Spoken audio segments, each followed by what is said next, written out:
Hello friends, आज हम लोग करेंगे geography class 9 chapter 2 physical features of India. इसके मेजर फिजियोग्राफिक डिवीजन का last 3 topic, first the Indian deserts, the coastal plains और द आइलैंड्स। ये इंडिया का डेजर्ट हो गया राजस्थान का, ये ईस्ट कोस्टल रीजन हो गया, ये वेस्ट कोस्टल रीजन हो गया, ये इंडिया का अंडमान निकोबार आइलैंड हो गया और ये लक्षद्वीप हो गया। हम लोग अब तक इसके अलग अलग वेरियस पार्ट्स में, इस चैप्टर के वेरियस पार्ट्स में कई टॉपिक कवर कर चुके हैं। स्टार्ट हम लोगों ने किया था टेक्टोनिक प्लेट से, उसके सेकंड पार्ट पे हम लोगों ने Gondwana land, Tethys sea, Pangaea, Angara land का टॉपिक डिस्कस किया था। थर्ड पार्ट में हम लोगों ने हिमालयन माउंटेन्स कवर किया था। उसके बाद हम लोगों ने northern plains, Indian plateaus cover किया और अब उसके बाद का पार्ट हम लोग यहाँ कवर कर रहे हैं। स्टार्ट करते हैं। The Indian desert, it lies towards the western margin of the Aravalli Hills, sandy plains cover with sandy dunes। ठीक है, यहाँ पे बताया गया है कि ये जो पूरा पार्ट है, ये जो पूरा पार्ट है, इतना पार्ट, ये पूरा पार्ट इंडिया का क्या है? डेजर्ट्स है।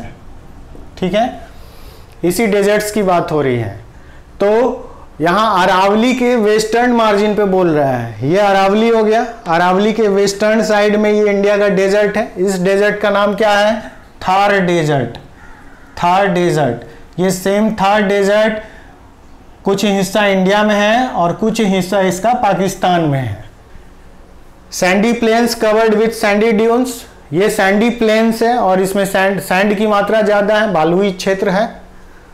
Receive very less rainfall below 150 millimetre per year, यहाँ वर्षा जो है बहुत कम होती है क्योंकि मैक्सिमम वर्षा इस अरावली के बिल्कुल ईस्टर्न साइड में हो जाता है, नॉर्थ साइड में हो जाता है, साउथ साइड में हो जाता है, लेकिन इस अरावली के वेस्टर्न साइड में नहीं हो पाता है रेन, और जो मैक्सिमम हो रेन है वो 150 मिलीमीटर है। इसका मतलब 15 सेंटीमीटर एनुअल, इससे ज़्यादा नहीं।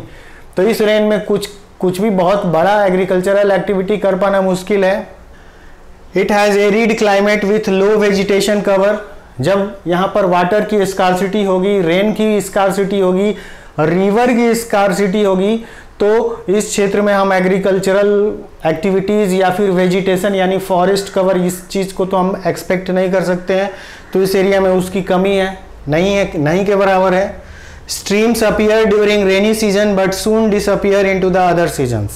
जो भी छोटे बड़े रिवर्स हैं, यहाँ पे एक लूनी रिवर है, वो लूनी रिवर इस राजस्थान में दिखाई देती है, लेकिन वो भी कब? जब रेनी सीजन होता है। जब रेनी सीजन चला जाता है तो उसके बाद के सीजन्स में ये लूनी रिवर बिल्कुल छोटे छोटे स्ट्रीम्स में जाकर कहीं सैंड्स में ख़त्म हो जाती है, फिर दिखाई भी नहीं देती है। Luni is the only river, Luni के लिए हम लोग अभी डिस्कस किए, इसमें लूनी एक इकलौती रिवर है। Barchans cover large area but longitudinal dunes become more prominent near the Indo Pak boundary, famous animal camel. तो इसमें यह बताया गया कि बरखान्स बने होते हैं, जैसे इस तरह के शेप के सैंड के ड्यून्स बने होते हैं और इन्हीं को हम लोग बरखान्स बोलते हैं। तो ये किस शेप में है? तो ये लॉन्गिट्यूडनल है। लॉन्गिट्यूडनल का मतलब इस तरीके से, लॉन्ग, तो ये इस तरीके से लॉन्गिट्यूडनल है। ठीक है, बरखान्स लॉन्गिट्यूडनल है। और किधर ज़्यादा ऊंचे हैं? तो इंडो पाक बॉर्डर की तरफ ज़्यादा ऊंचा है। ये जो इंडो पाक बॉर्डर है, यहाँ पे ये ऊंचे बरखान्स हैं, ऊंचे बरखान्स हैं। और इंडिया के बाकी इस साइड में अरावली तरफ ये बरखान्स जो हैं ये छोटे साइज में हैं, बिल्कुल छोटे साइज में। ठीक है, द कोस्टल प्लेन्स। अब हम लोग इस कोस्टल प्लेन्स की बात करेंगे। ईस्ट कोस्टल प्लेन्स जो इस बे ऑफ बंगाल के तरफ है, और वेस्ट कोस्टल प्लेन्स जो इस अरबी ओशन के तरफ है, साइड में है। A narrow coastal stripe running along the Arabian Sea on the west and the Bay of Bengal in the east। इसी की बात कर रहे हैं, बे ऑफ बंगाल के तरफ ईस्ट कोस्टल प्लेन्स है। ठीक है, और अरबी ओशन के तरफ वेस्ट कोस्टल प्लेन्स है। Next, the western coast sandwiched between the Western Ghat and the Arabian Sea। Sandwich का मतलब क्या होता है? दो ब्रेड के बीच में थोड़ा सा क्रीम तो उसी तरीके से ये वेस्टर्न घाट, ये जो ब्लैक लाइन दिख रहा है, दिस इज वेस्टर्न घाट, हम लोग इसकी बात कर रहे हैं, ये ब्लैक लाइन, ये वेस्टर्न घाट और अरबिक ओशन के बीच में ये जो व्हाइट नैरो स्ट्रेप दिख रहा है, यही व्हाइट नैरो स्ट्रेप जिसकी चौड़ाई हार्डली 10 किलोमीटर तक है, यही हम लोग का वेस्टर्न कोस्ट है। It consist 3 sections, northern part, central part, southern part. ये पूरा वेस्टर्न कोस्ट 3 भाग में बटा हुआ है, 3 पार्ट्स में डिवाइडेड है। First part Mumbai to Goa, Mumbai और गोवा के बीच में कोंकण प्लेन्स, गोवा टू कर्नाटका, बिल्कुल कर्नाटका के सामने वाला कन्नड़ प्लेन्स, और बिल्कुल केरला के ठीक साइड वाला केरला वाला पार्ट मालाबार प्लेन्स। तो इस तरीके से ये पूरा वेस्टर्न प्लेन्स 3 पार्ट्स में डिवाइडेड है। The plains along the Bay of Bengal sides are wide and level, 2 sections, north part, south part. Bay of Bengal side का, ये जो Bay of Bengal साइड का प्लेन्स है, ये 2 पार्ट्स में divided है। नॉर्दर्न पार्ट को हम लोग नॉर्दर्न सरकार बोलते हैं, ये जो पूरा पार्ट है इसको हम लोग नॉर्दर्न सरकार बोलते हैं, और बिल्कुल ऐसे जो स्ट्रेट खड़ा वाला पार्ट है ये हम लोग इसको ईस्ट कोस्टल प्लेन्स को हम लोग कोरोमंडल कोस्ट बोलते हैं। Large rivers are the Kaveri, the Krishna, the Godavari, the Mahanadi, Chilka lake, salt, ये काफी फेमस है। तो ये आपका चिल्का लेक हो गया, यहां पर ये पार्ट जो है ये चिल्का लेक हो गया, ये उड़ीसा में है चिल्का लेक, सॉल्ट के लिए है, फेमस है।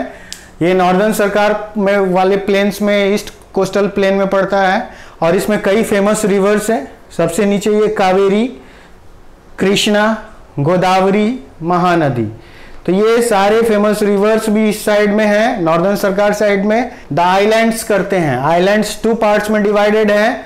First Andaman and Nicobar islands, और दूसरा Lakshadweep islands. Lakshadweep islands lying close to the Malabar coast of Kerala, it grouped small coral islands. तो बिल्कुल मालाबार कोस्ट के बिल्कुल सामने पड़ता है, केरला के ठीक सामने, इसको हम लोग लक्षद्वीप आइलैंड बोलते हैं। ये मोस्टली कोरल आइलैंड है। Earlier they were known as Lakshadweep, Minicoy and Amindivi. पुराने समय में इसका नाम लक्षद्वीप, आमिनदीव और मिनिकॉय नाम था। बाद में इसका नाम 1973 में इसका नाम लक्षद्वीप पड़ा, ठीक है। 1973 के पहले इसको हम लोग लक्षद्वीप, मिनिकॉय एंड आमिनदीव के नाम से जानते थे। कावरती इसका ऑफिशियल कैपिटल भी है, लक्षद्वीप यूनियन टेरिटरी का, और मोस्ट इंपॉर्टेंट ये वहां का एडमिनिस्ट्रेटिव पार्ट भी है। The Pitti island uninhabited has a bird sanctuary. Pitti island में एक बर्ड सेंचुरी है और वो अनइनहैबिटेड है, इसका मतलब वहां कोई इंसान प्रवास नहीं करता, वहां कोई रहता नहीं है, ठीक है। तो उस आइलैंड को बिल्कुल अलग सेपरेट रखा गया और वो एक बर्ड सेंचुरी के रूप में फेमस है, उसका नाम है पिटी आइलैंड, जो कि इसी लक्षद्वीप आइलैंड में है। They are bigger in size, numerous and scattered. ये साइज में, इस लक्षद्वीप के साइज में कंपैरिजन में बहुत बड़ा है, स्कैटर्ड है, ठीक है। 2 पार्ट में बटा हुआ है, Andaman and Nicobar. Entire island is divided into 2 parts, the Andaman in the north and the Nicobar in the south। तो साउथ वाला पार्ट जो है वो निकोबार आइलैंड हो गया और नॉर्दर्न पार्ट अंडमान आइलैंड हो गया। These island groups are of great strategic importance. It has a great diversity of flora and fauna. It lies close to the equator, one and only volcano, Byron Island। तो इस Andaman Nicobar island के लिए सबसे important point ये बोला गया कि एक तो कि ये इक्वेटर के क्लोज हैं, तो इक्वेटर वाले सारे जो फॉरेस्ट और रेन से रिलेटेड उसके मेन एलिमेंट्स हैं वो सब कुछ इस अंडमान निकोबार आइलैंड में देखने को मिलता है। उसकी वजह से यहाँ पे बहुत ज़्यादा फ्लोरा एंड फाउना का डाइवर्सिटी है। डाइवर्सिटी का मतलब हो गया कि यहाँ पे वेराइटी है। आगे बोला गया कि ये इंडिया के लिए ग्रेट स्ट्रैटेजिक लोकेशन भी कहलाता है। ग्रेट स्ट्रैटेजिक लोकेशन का मतलब कि इस पार्ट से, निकोबार वाले पार्ट से या अंडमान वाले पार्ट से, उस एरिया में जो कुछ भी एक्टिविटीज़ हो रहा है, खासकर ओशियनिक एक्टिविटीज़ सी एक्टिविटीज़ दूसरे नेबरिंग कंट्रीज़ के थ्रू और ख़ासकर साउथ ईस्ट एशिया के थ्रू, और उस पार्ट से जो कुछ भी क्रॉस कर रहा है उस पर नज़र रखा जा सकता है। इसलिए इंडिया के लिए एक ग्रेट स्ट्रैटेजिक लोकेशन माना जाता है, यानी भारत के लिए एक सामरिक रूप से बहुत इंपॉर्टेंट प्लेस है अंडमान निकोबार आइलैंड, ठीक है। और इसमें एकमात्र वोल्केनो यहीं पर है, इसी का नाम है हम लोग का बैरेन आइलैंड, जो कि काफ़ी वर्षों से बंद है। ये बैरेन आइलैंड इसी अंडमान वाले पार्ट में पड़ता है,